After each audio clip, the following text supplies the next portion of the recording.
زي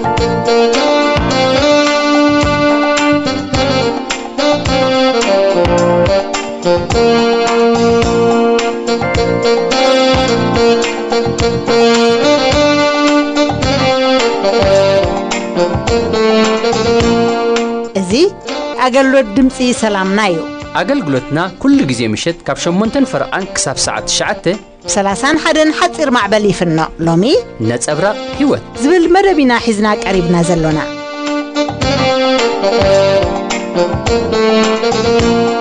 سلام እግዚአብሔር አምላክ መስኩል ለኻትኩም ይሁን ፍቁራትን ፍትዋትን ተኻታተልቲ መደብና ንሎሚ ክልተ መደብ ቀሪብና ለና ፈለማ ጌርና ሰሪዕና ዘለና እግዚአብሔር ዘድሓነና ጥሪቱ ክንከውን ይዝብል ሓውና አስመሮም ዘዳለው ድሕሪ መዝሙር ንከታተሎ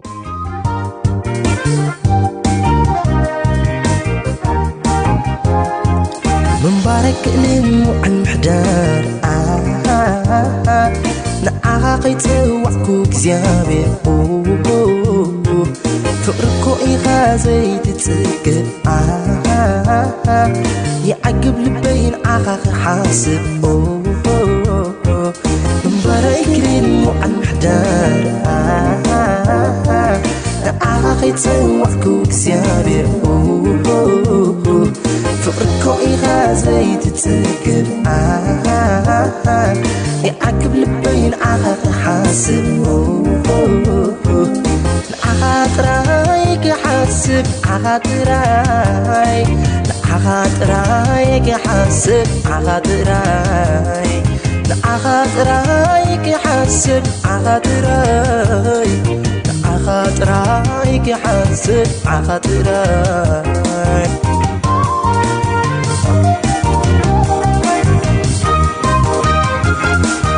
عينوني كادرغري انت خون الليل ويتترفل تعقبنكو بين غايغا يعقبي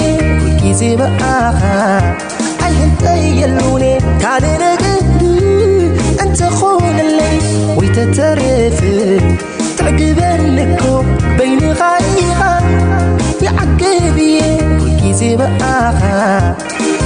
عطرايك حاسب عطراي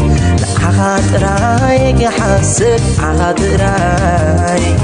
عطرايك حاسب عطراي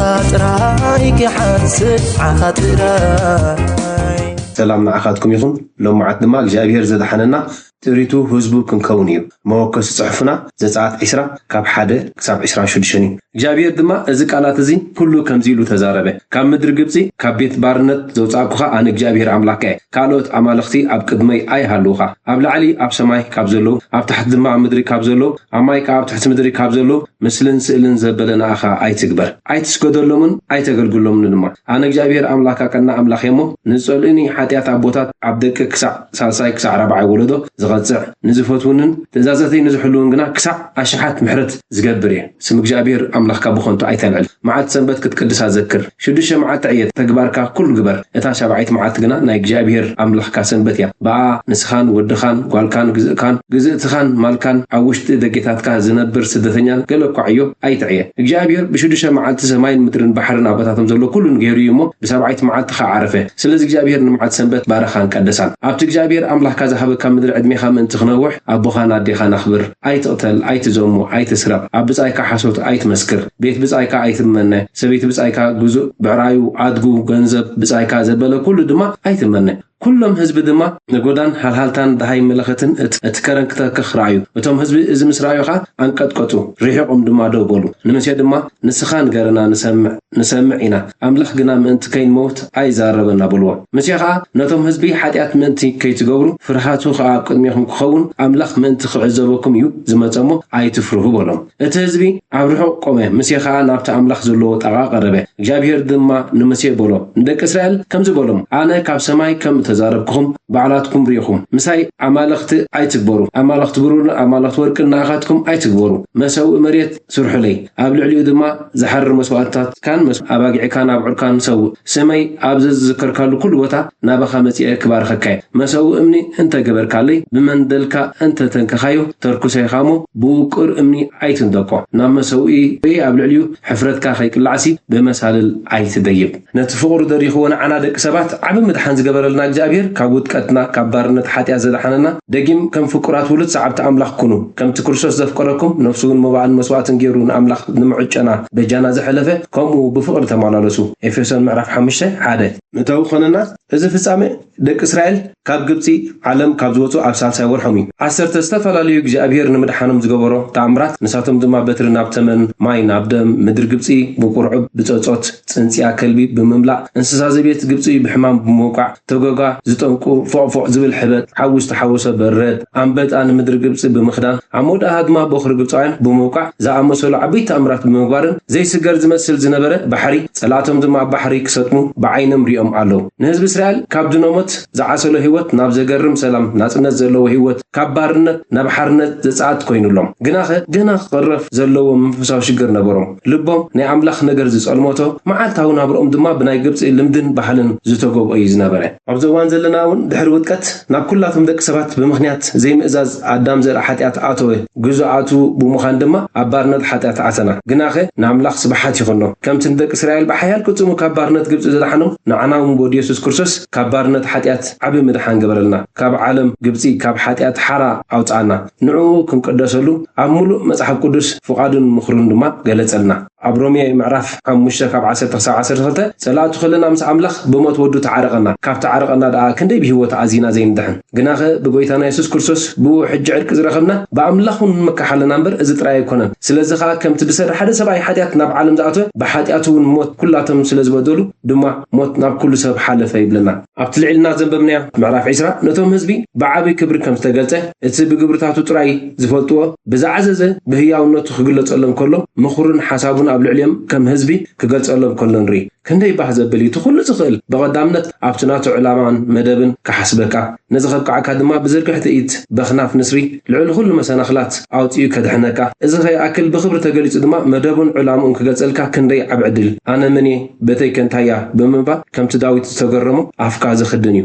ኣብ ዘጸአት 19:4-6 መደቡን ደቂ እስራኤል ክገልጽ ከሎ ከምዚ ኢሉ እቲ ኣብ ግብፃውያን ዝገበርክዎ በኽናፍ ንስሪ ጸይረ ናበይ ከም ዘምጻእክኹም ድማ በዓላትኩም ሪኢኹም ኢኹም ሕጂ ድማ ቃለይ ኣጸቢቕኩም ተሰማዕኩም ኪዳነይ እውን ተሓልኹም ኩሉ ምድርና ተያሞ ሓልፋ ኩሎም ህዝብታት ገንዘበይ ክትኮኑን ኢኹም ንስኻትኩም ድማ መንግስትን ካህናትን ቅዱስ ህዝብን ክትኮኑን ኢኹም እቲ ንደቂ እስራኤል ተዛረቡ ነገር እዚ እዩ ካብ ዘጻፍ ምዕራፍ 20 ንሎም እንመሃሮ እግዚአብሔር ዝገበረልና ዓብይ ምድሓን ዕላማ ምድሓኑ ስለ ዘፍቀረና ናቱ ድማ ክንከውንን ከም ግብረ መልሲ ምድሓኑ ንሕና ክንገብሮ ዘለና ዓስቢ ግቡእ ምምላስን መቕጻዕቲ ዘይግቡእ ምምላስን ፍርሃቱ ብኸመይ ኣብ ልብና ይዓዝዝ ካብ 1 ክሳብ 3 ዘሎ ተሪና እግዚአብሔር ድማ ከምዚ ኢሉ ተዛረበ ካብ ምድሪ ግብፂ ካብ ዓለም ካብ ቤት ባርነት ዘውጻእኩኻ ባርነት ሓጢኣት ማለት እዩ ኣነ እግዚአብሔር ኣምላክ ካልኦት ኣማልኽቲ ኣብ ቅድመይ ኣይሃሉኻ ኩሉ እንትናኻ ሃበኒ ልብኻ ነፍስኻ ስጋኻ ኣብ ላዕሊ ኣብ ሰማይ ካብ ዘሎ ኣብ ታሕቲ ድማ ኣብ ምድሪ ካብ ዘሎ ኣብ ማይ ከዓ ኣብ ትሕቲ ምድሪ ካብ ዘሎ ምስልን ስእልን ዘበለ ንኣኻ ኣይትግበር እዚ ማለት ኣብ ዝፋን ልብኻ ዝቕመጥ ብዘይካ ኣምላኽ ኣይሃሉ ድሕሪ ውድቀት ነገራት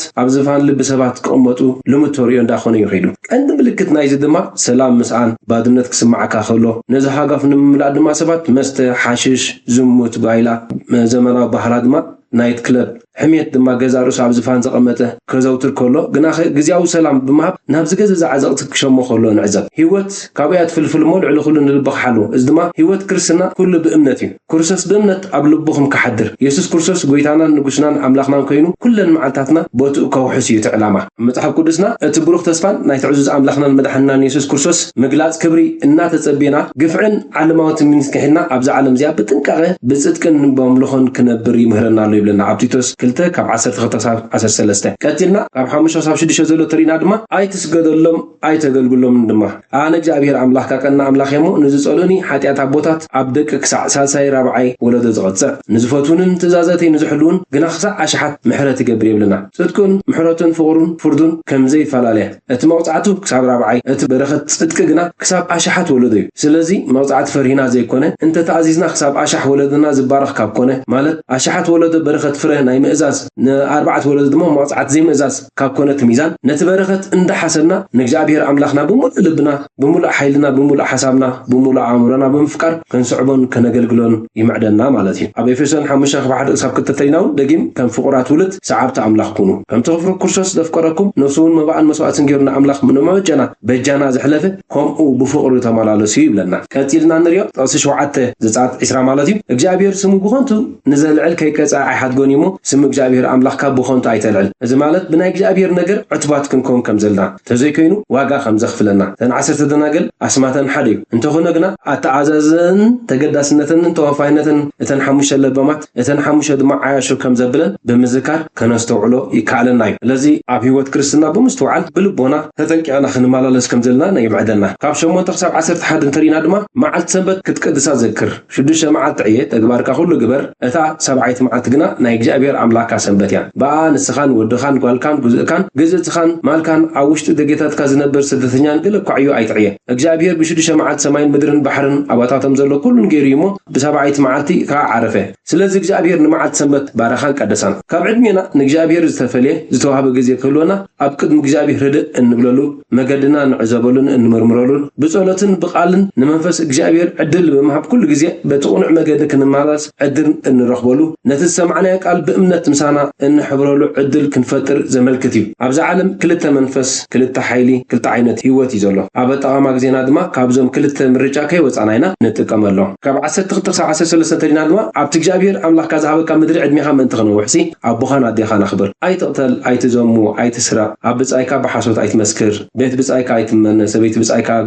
ግዝእቱ ብዕራዩ ኣድጉ ገንዘቡ ብጻይካ ዘበለ ኩሉ ድማ ኣይትመነ ይብለና ጻይና ከም ነፍስና ክነፍቅሮ ዝተዋህበና እንኮ ትእዛዝ ሓድሽ ኪዳን ብምዝኽኻር ኣሕፅር ኣቢልና ክንግዘቦ ንኽእል ኣብ ፊልጵ 2:1-4 ተሪና ድማ ነዚ ሓሳብ ዘራጉደልና እዩ እምበኣርሲ ገለ ምፅንናዕ ብክርስቶስ ወይስ ገለ ደበስ ናይ ፍቕሪ ወይስ ገለ ሕብረት መንፈስ ወይስ ገለ ምሕረት ድንጋጽ እንተሎ ብሓንቲ ሓሳብ ብምዃንኩም ብሓንቲ ፍቕሪ ብምህላኩም ብሓንቲ ነፍሲ ኮይንኩም ሓንቲ ብምሕሳብኩም ሓጎሰይ መልዩ ሓንቲ እኳ ንርእሰይ ጣዕምን ብምባል ወይስ ንውዳሰ ከንቱ ኣይትግበሩ ብዝሕትግና ግና እቲ ሓደ ነቲ ሓደ ካብ ርእሱ ኣብሊፁ ራእዩ ነፍሲ ወከፍ ንብፃዩ ድማ እምበር ነፍሲ ወከፍ ንርእሱ ዝሕሾ ኣይጠምት ይብለና ካብ 18-20 ድማ ኩሎም ህዝቢን ድማ ነጎዳን ሓልሃልታ ደሃይ መለኸትን እትኽረን ክተክኽ ራእዩ እቶም ህዝቢ እዚ ምስ ረኣዩ ከዓ አንቀጥቀጡ ርሒቆም ድማ ደው በሉ ንመሲሕ ድማ ንስኻ ንገረና ንሰምዕ ኢና አምላኽ ግና ምእንቲ ከይንሞት ኣይዛረበና በልዎ መሲሕ ከዓ ነቶም ህዝቢ ሓጢኣት ምእንቲ ከይትገብሩ ፍርሃት ካብ ቅድሚኹም ክኸውን እዩ ፍርሃቱ ካብ ሓጢኣት ይባልሓካ ድማ ዕቤቱ ፍቕሩ ዝገበረልካ ሰናይ ብምስትንታን ኣብ ልብና ዝፍጠር ኩነት እዩ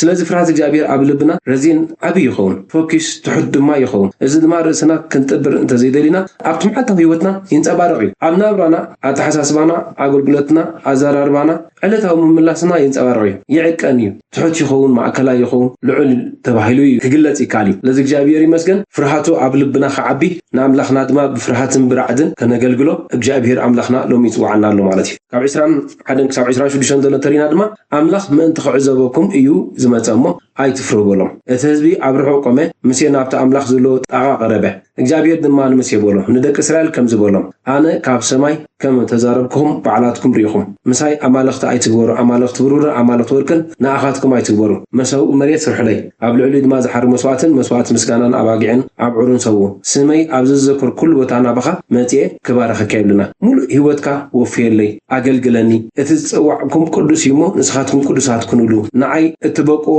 ህይወትና ስድራና ግዜና ኣይሃልወና ማለት እዩ ክርስቶስ ዘማእከል ህይወት ክህልወና ይምዕደና እግዚአብሔር መስገን ኣብ መወዳእታ ናብ መሰውየ ኣብ ልዕሊኡ ሕፍረትካ ከይክላዕሲ ብመሳል ኣይትደይብ እዚ ማለት ኣምሰሊ ህይወት ኣይሃሉኻ ብቕንዕና ኣብ ቅድመይ ቅረብ ማለት እዩ እግዚአብሔር ኣብ ቅድሚ ከምታ ዘለና ብቕንዕና ክንቀርብ ውሽጥና ካልእ ዘረበና ንጥፈታትናን ካልእ ክኸውን ኣይደልን እዩ እግዚአብሔር ኣብ ህይወት ደቂ ሰባት ኣዝዩ ካብ ዝፀሎም ግብዝና እዩ ስለዚ ካብ ግብዝና ርሒቕና ብቕንዕና ኣብ ቅድሚኡ ክንመፅእ ከምታ ዘለናያ እንተ ብብርትዐ እንተ ብድኻም ኩሉ ግዜ እግዚአብሔር ይፅብየና ኣብ መወዳእታ ከም መደምደምታ ብሩኻት ኣሕዋተይ ፍቕሩ ምድሓኑ በረኸቱ እንዳሓሰብና ንእግዚአብሔር ኣምላኽና ብምሉእ ልብና ሓይልና ሓሳብና ኣእምሮና ብምፍቃር ክንስዕቦን ከነገልግሎን ኣለና ሰላም ንዓኹም ይኹን ኣነ ዝስእሎ ብሕልናይ ድማ ይዝሓስቡ ሰላም ዝህበኒ ሓደ ነገር ንዓኻ ምሕሳብ እግዚአብሔር በእምሮዬ ኣነ ዝስእሎ ብሕልናይ ድማ يزحسبو سلام تبني حدا نجاري لعخاب حسابي እግዚአብሔር مبارك للمو المحدار نعاغي تسوق بزامري فقركو إيغا زي تتسكن يعقب لبين عاغ حاسب عاطرايك حاسب عاطراي عاطرايك حاسب عاطراي ولدي مرقم حديقنا سلدقنا نبصلت نملس حوارا باولوس أبتي أموداتا زمن كفو زمن كم زمتسا تنكرنا له سلزي نتا أمونغونان أمونغو دقنان تفتيلو زولو ناي عدمي قاك نخن ردهم كيكالنا أزانان دقل بنان كيفنا نخن سمعهم انتي سلقزا رسنا مخلو نسألي بسنك أب كل كرنعات هوات زقات أمم تغطي وطري فرهي مش قرار كابزي لليوا حدقنيا والسانيتات تدحينهم قرعون تعين نرحوق زعلمي هوات نخمرحو نسألي لهم كابتي قبل علي من اسيات تفنيو زلو منفس ناي رخصت عبدانن قبر سدماونتن كالن نخعقبو نتحقنيا مقد املاخ كيرخبو بعرفتي نخملالسو نتي ابز عالم زيا زغزء زلو كفو منفس بنصورا لليوم كامرببو حرا خوينم نتصبق بمدلاي هيوتهم اب تحت منفس قدسن قال املاخن نخغزو نصليلهم كاب تعبيتن تمكحتن رحيقهم نغزا رسوم تحت بمبال نغص عبيتي كفرون كخبرون نصليلهم دغاغيمنا نصليلهم فقرزي حزني مسكويتايو معسمز التفق مسحلف تني تيزخون كارخي بكاية نعخاك حسب عارفي فقرزي حزني مسكويتايو معسمز التفق مسحلف تني تيزخون كارخي بكاية نعخاك حسب عارفي عاطراي كملخ عاطراي عاطراي كخبر عاطراي كملخ سعيبها اتباحونا باستر زكارياس الناتا دالو زغرب مصنعتي وانجيل ماريكوس نرومي ام معرف 15 كم 16 كساف 30 كلتن مسر زغبره كابتن 3 اجد دستندبታት እቲ ሓንቲ ካብራሃልናይ ንከታተሎ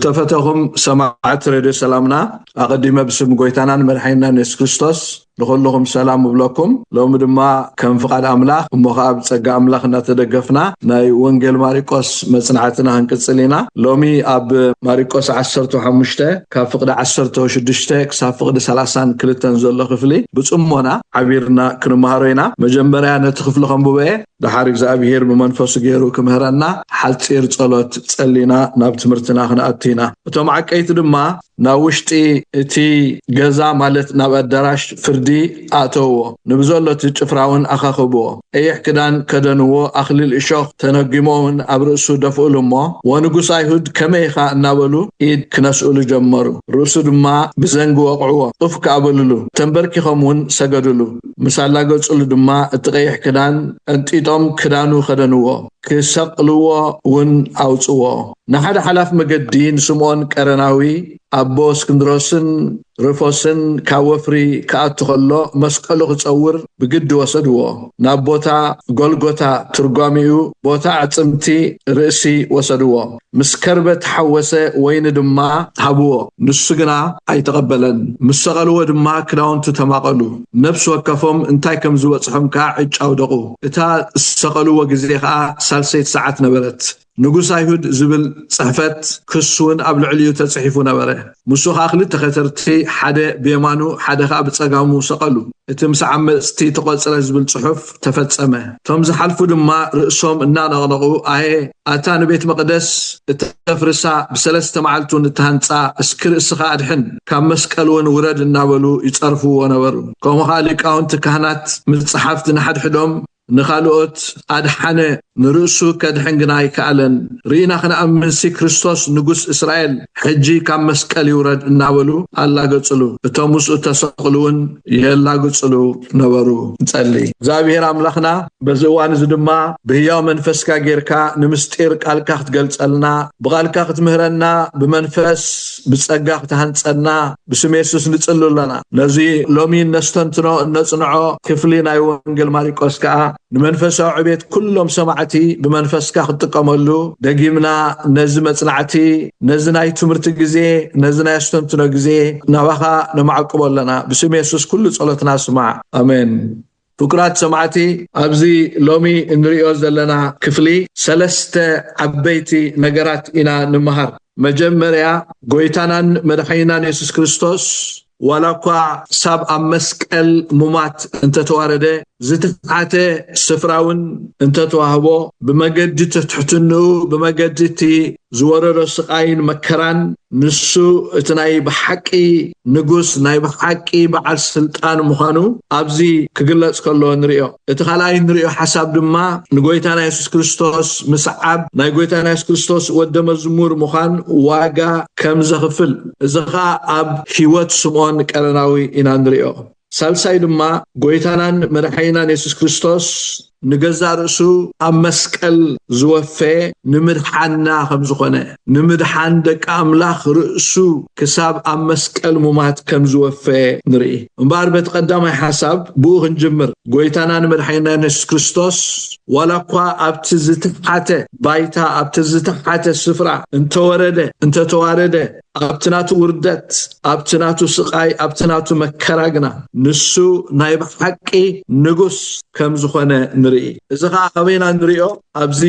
ኣቀዲምና ዘንበብናዮ ክፍሊ ኣብቲ ምዕራፍ 15 ፍቕዲ 16 እቶም ዓቀይቲ ድማ ናብ ውሽጢ እቲ ገዛ ማለት ናብቲ ኣዳራሽ ፍርዲ ኣተውዎ ንብዘሎት ጭፍራውን ኣኻኸብዎ أي كدان كدانو أخليل إشاخ تنقيمون أبرسو دفعل ما ونقص أيهود كما يخان نبلو إد كنسؤل جمرو رسد ما بزنجي وقعوا طف كعبللو تنبركي خمون ساقدلو مثال لاقصل دما اتقيح كدان انتيطام كدانو خدانو كساقلوون أوتسو ريهم أبزي كلتا نجر نري أبتناتهم لاقصي أبتناتهم باجا أون تاي نري كم نقص كا أفلوت أخبوه خلو كم نقص أفلوت أهيبهم كا فقميلهم كساقدلو خلو ريهم والاتي بحاتيات استمل ألبهم بسئلي استمل ألبهم قويتانا مدحينان يسوس كريستوس ناي بحاكي اتحاك انيا ناي إسرائيل نقص كم زخونة اتحاك انيا ناي أيهود نقص كم زخونة بوشت يفولت نيرهم ولا كوا انت زي تعززو ولا كوا بملء لبهم بأمنة بنسعى نيسوس كريستوس أبلبهم تزي تقبلوه قناريهم اتخلو زقبرو وزنورو تقبارات نقويتانان مرحينان يسوس كريستوس كم نقوس أفلطو مهابيو نيرو تمتي كالاملاخ أب فيليبي كالايم عراف زبلو مالوتي كل بركي أب كدميو فقميلو كمز سجد كلن كنافر دما نسو يسوس كريستوس قويتا مخانو كمز امنا هارب أولوس نسا فيليبي أبد صحافو ملغتا أبد قالايم عراف أو خميبل أبزر ماريخم فقرات سمعتي كومينا نرئزو لنا هو يلا قصلو يباجقلو أفبلو نيرم يوقعوا نيرم جن أبتفقدي عسراخ من ريو مسلا قصلو دما اتقيح كدان كانت إطام كدانو خدنو إذا ترى كنا ونقص أيهود كما يخان نابلو إيد كناسؤلو جمرو رغم إتي أبولي كيدان استنقرة تنبيت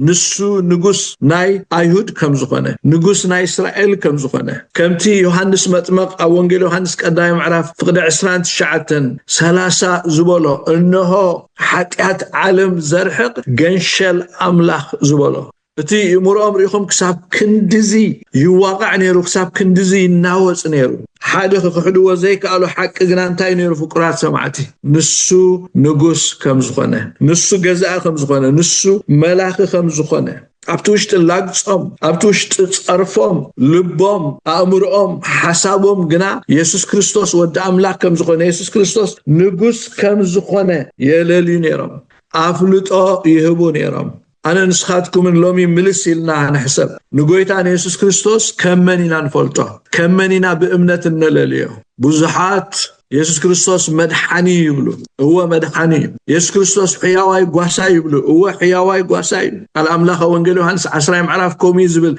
حياواي قواسا هيوتو بجا باقيعو انتاي يهب هيوتو بجا باقيعو يحلف نايس كريستوس من النت نايس كريستوس انتاي النت قنا كينو حياواي قواسا مخانو كينو حقنيا ممهر مخانو كينو يزغيت نغوسي غويتايو غزايو كم تحارب أولوس أفليب خلاي معرف زبلو كل بركي فقميلو خسقدلو زغبا كلن كنافرقا هو نسخا غويتاخا نسخا نغوسيخا إلن كأمنو كفلطو زغبان عادن انكون بينو نغوس غويتا نسيو وما نسخاتكم من يسوع كريستوس انتلقم نغوس نفلطرينا فقميلنا خنسقدلو دو نحنا برقص عين اللاقصن برقص عين باقولون برقص عين وقعون برقص عين صرفون تايدا بملؤ لبنا بأمنات بنسحة أبقدمي فقميلنا نسجد نمنتاينا خو نقبر نسو نقصنا سلازخونه أبرا يوحنس معرف حموشته كومون معرف شدشته انتاينا ندري توم كهنات توم شماقلتات ملاك تغيترفو بزي مقرات ليتن معلتن أبقدمي زفانو يسجدوا قدوس قدوس قدوس النابلخ أفقم لهم يسجدون يملخون نسخة يبلو نخلهم عليتات حزبي حتيات كتبجو كاب حتيات كتتصري كاب حتيات كتدحن زمت آخا جنشل أملاخيخا النابلس انتاي قبر فقم لهم يسجدوا نمنتايخا نجنشل فقم الكات يسجدوا نزحرد حارتي نزخب كوا حارتي نزخب كوا شل نحاده وصع نمسوات تدالو انسسا زمسل منتاي فقميل كاسغدلو نغوس كاسل زخونه غزاخ اسل زخونه ملاخ اسل زخونه غنشل املاح طراي زي كونه انبسا نا يهودا اسل زخونه تاي نغبر فقميلنا نسغدلو كنزمر كلنا فقميلنا نسغدلو كنصلي خلنا تحتيلنا فقميلنا بقدميو نصلي نمهلل ابوخا ملس نصبه مدحانينا غواسانان نغوسنان سلازخونه سلازركم قداماي ابزنريو حساب انتايو نسو اتنغوسي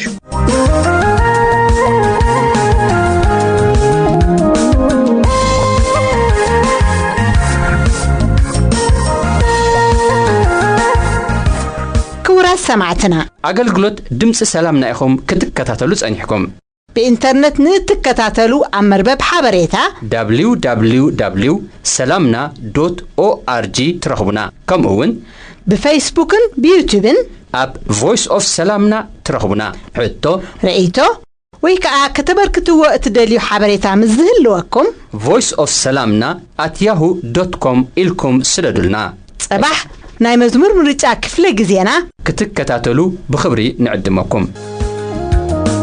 እግዚአብሔር አብዙፋንካ كل غزي تخبيرك تنبر أملاخيك هاليلويا እግዚአብሔር አብዙፋንካ كل غزي تخبيرك تنبر أملاخيك كل غزي كل غزي كل غزي يملخك كل غزي كل غزي كل غزي كل غزي بارخك كل غزي كل غزي كل غزي كل غزي يخبرك كل غزي كل غزي كل غزي كل غزي وقسك كل غزي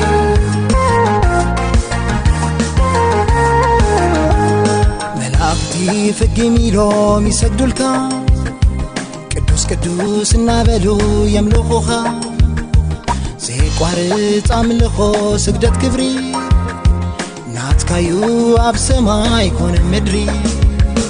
لا خيو أب سماي لا خيو أب مدري لا خيو أب لعلي لا خيو أب تحتي لا خيو عالسماينا خيو عمدينا خيو عبلعلينا خيو عبتحتي እግዚአብሔር አብዙፋንካ كل جزء تخبرك تنبر أملاخيك هاليلويا እግዚአብሔር አብዙፋንካ كل جزء تخبرك تنبر أملاخيك كل جزء كل جزء يملخك كل جزء كل جزء كل جزء كل جزء بارخك كل جزء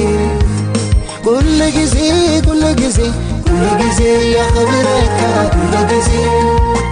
كل جزء كل جزء كل جزء ويفسك كل جزء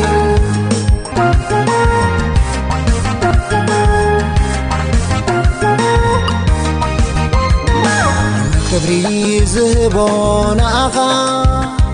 نسخا بينخا ملاخيخا مماليسا كل جسي سمرلكا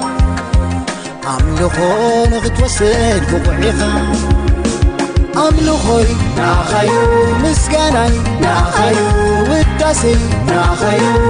نلتاي ناخيو عملوخوي ناخيو مسكاناي ناخيو وداسي ناخيو